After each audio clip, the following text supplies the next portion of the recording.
काल सायंकाळी दसरा चौक परिसरातील एका शाळेच्या सहलीच्या बसवर दगडफेक करण्याचा संतापजनक प्रकार घडलाय। बसमधील विद्यार्थ्यांनी जय श्रीरामसह छत्रपती शिवाजी महाराज की जय अशा घोषणा दिल्याच्या रागातून काही समाजकंटकांनी ही दगडफेक केली असल्याची माहिती समोर येतेय।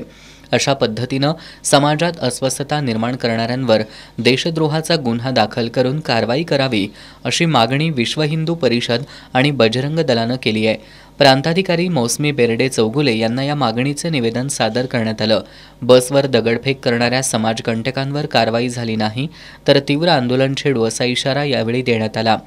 यावेळी सुजित कांबळे, अमित कुंभार, बाळासाहेब ओझा, मुकुंद मुरुडकर, रविकिरण हुक्किरे, मुकेश चोथे, विशाल माळी, दिगंबर भिलुगडे यांच्यासह विश्व हिंदू परिषद आणि बजरंग दलाचे कार्यकर्ते उपस्थित होते।